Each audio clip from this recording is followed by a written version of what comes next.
Atspėkite, kokiam produktui per mėnesį importuojama 1000 tonų mėsos. Oficialiai sakoma, kad tai virtos dešros. Tačiau šiandien įsitikinsime, kiek jos yra mėsos. Sveiki, mėlieji, čia kokybės kodas. Malonu Jūs matyti prekybos centre IKI. Šiandien degustuosime virtą daktarišką dešrą ir pabandysime išsiaiškinti, kuri yra verta mūsų stalo. O kol kas priminsiu mūsų konkurso degustacijos taisyklės. Jos išties labai paprastos. Kiekvienas degustatorius įvertinęs prekės skonį, kvapą, prekinę išvaizdą, privalės atiduoti savo balsą už jam labiausiai patikusi produktą. Tai padaryti bus išties paprasta. Į balsavimo urną jam tereikės įmesti balsavimo lapelį. Konkurse dalyvauja šie aukščiausios rūšies virtos dešros gaminiai. Pirmu numeriu panerio gamintojas Agrovet. Antru numeriu tarybinė daktariška gamintojas Samsonas. Trečiu numeriu daktariška gamintojas Krekenavos Agrofirma. Ketvirtu numeriu daktariška gamintojas Biovela. Penktu numeriu daktariška gamintojas Klaipėdos mėsinė.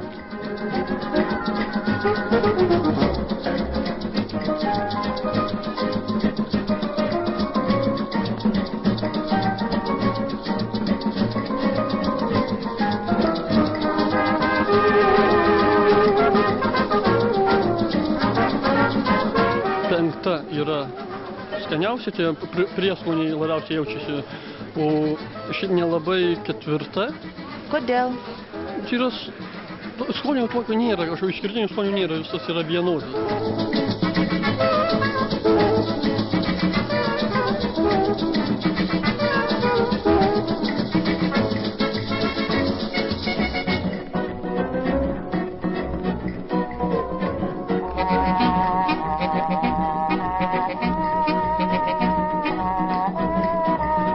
Man labiausiai antra patiko. Antra, kodėl? Nežinau, iš tikrųjų, man tai jinai ir gražiausiai atrodo ir yra iš tikrųjų skaniausia.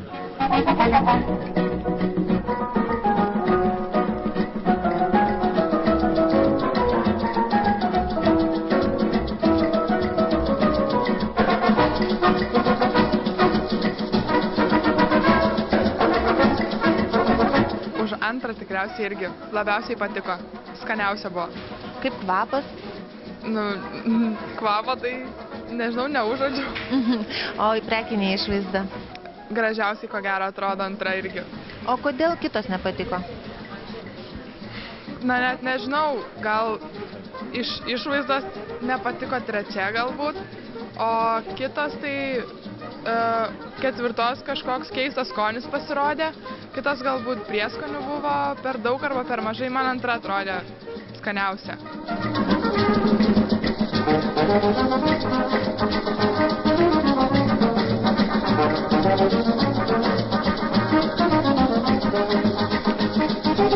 Antrų numerių pažymėta.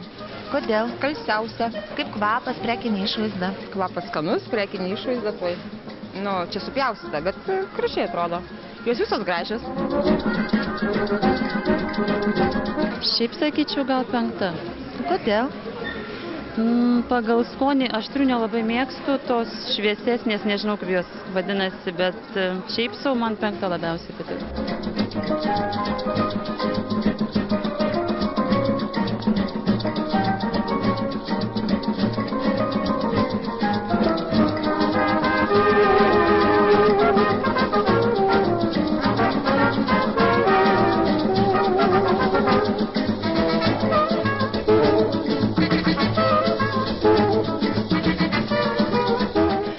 Skaičiavus rezultatus paaiškėjo, kad Trečioje vietoje pirmu numeriu pažymėta panerio virta dešra gamintojas Agrovet. Antroje vietoje tarybinė daktariška gamintojas Samsonas. Ir pirmąją vietą užėmė penktų numeriu pažymėta daktariška dešra gamintojas Klaipėdos mėsinė. O dabar visi produktai keliauja į valstybinę maisto ir veterinarijos tyrimų laboratoriją. Turime rezultatus virtų aukščiausios dešros kokybės rodiklių rezultatus. Ir panagrinėjus šitos dalykus galima iš karto pasakyti, kad iš esmės pirmu numeriu pažymėta virta dešra, panerio dešra, atitinka kokybės reikalavimus. Šita dešra pilnai atitinka aukščiausiai rūšiai ne tik pagal savo kokybės rodiklius, tačiau aukščiausiai rūšiai ji privalo atitikti pagal savo pavadinimą – panerio dešra.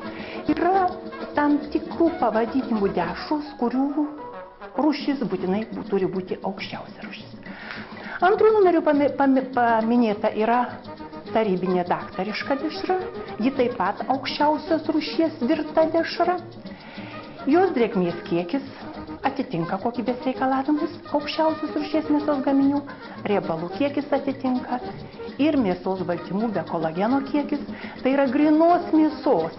Tas, kas yra pats vertingiausias žmogaus organizmui, atitinka kokybės reikalavimus. 5 numeriu pažymėta dešra yra virta daktariška dešra. Pagal pagrindinius kokybės rodiklius, tai yra drėgmės kiekį, riebalų kiekį ir mėsos baltymų be kolageno kiekį, ji taip pat atitinka aukščiausios rūšies mėsos gaminiams.